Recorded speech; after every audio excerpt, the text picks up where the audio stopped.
এক অর্থে বলা যায় যে বিএনপি জামাতের প্রস্তাবিত আলোচনা প্রত্যাখ্যান করেছে।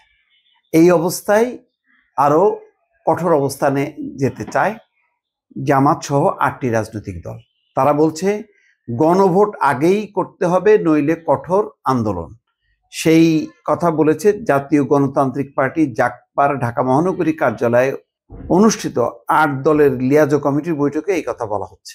জাতীয় ঐকমত্য কমিশন জুলাই সনদ বাস্তবায়নের সুপারিশ জমা দেওয়ার পর রাজনৈতিক দলগুলোর মধ্যে সনদ বাস্তবায়ন নিয়ে মতভেদ তৈরি হয়। বিএনপি ফেব্রুয়ারিতে সংসদ নির্বাচনের দিনই গণভোট করার পক্ষে অবস্থান নিয়েছে। অন্যদিকে জামাত সহ ৮টি রাজনৈতিক দল আগেই গণভোটের দাবি তুলেছে।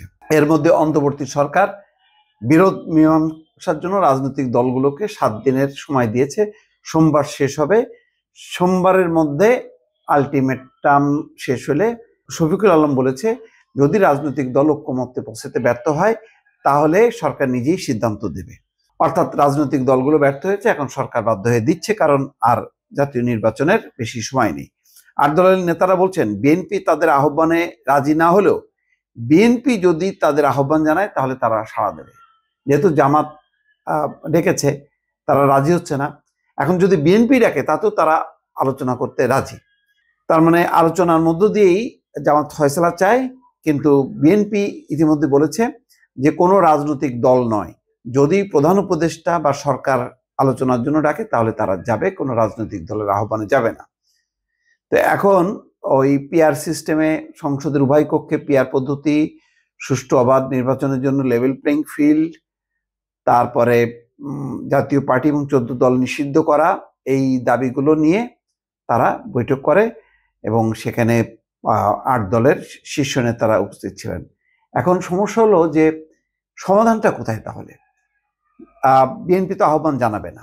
বিএনপি বলেছে যে প্রধান উপদেষ্টা যদি ডাকে তাহলে কি এখন আন্দোলনই ভরসা? নির্বাচনের আগে কি আন্দোলন সম্ভব হবে? ইতিমধ্যে জামাতের নেতাকর্মীরা নির্বাচনী প্রচারণায় নেমে গেছে, যদিও তারা সেটা ব্যাপকভাবে মানে খবরে আসছে না, যেটা বিএনপিটা আসছে।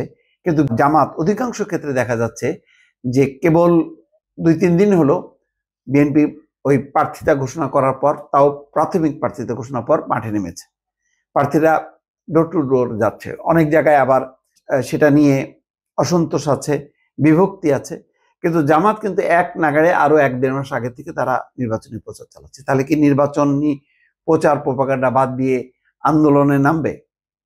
সেটা কি সম্ভব হবে? যদি তাই হয় তাহলে তো নির্বাচন অনিশ্চিত হয়ে যাবে। কারণ এটা ঠিক এখন যে অবস্থা, তাতে বিএনপি বা জামাত কোনো একটা রাজনৈতিক দল যদি নির্বাচন না করে বা সিদ্ধান্ত দেয় এইভাবে যে তাদের দাবি বাস্তবায়ন না করলে তারা নির্বাচন যাবে না, তখন কিন্তু আরেকটা সংকট তৈরি হবে, যেটা ওই শেখ হাসিনার সময় বিএনপি জামাত নির্বাচনে না যাওয়ার ঘোষণা দেওয়ার কারণে যে সংকটটা তৈরি ছিল, আবার কিন্তু তার পুনরাবৃত্তি ঘটতে পারে বা সেই পরিস্থিতির দিকে যেতে পারে।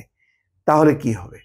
ফলে অনেকগুলো বিষয় আছে। এখন আন্দোলন করলে, যেটা আমির খসরু মাহমুদ চৌধুরী বলেছে যে বড় দল হিসেবে তারা মাঠে নামতে চায় না, নামলে পরিস্থিতি সংঘাতের দিকে রূপ নেবে, এবং বলেছে যে আন্দোলনের মধ্য দিয়ে কোনো রকম অস্থিতিশীল পরিবেশ তৈরি না করা। সেটা দেখলাম আমির খসরু মাহমুদ চৌধুরী বলেছে। কিন্তু জামাতের আর অপশন কোথায়? দাবি আদায়ের জন্য এখন কি করতে পারে? এখন প্রধান উপদেষ্টার দরবারে যেতে পারে, কিন্তু প্রধান উপদেষ্টা মানে তাদের পরিষদই তো সিদ্ধান্ত দিয়েছে যে আপনারা বসে সমাধান করুন, এটা রাজনৈতিক ইস্যু, আপনারা রাজনৈতিকভাবে ফয়সালা করে আসেন, আমরা এটা বাস্তবায়ন করব। সব মিলায় কিন্তু সংকটটা ঘনীভূত হচ্ছে।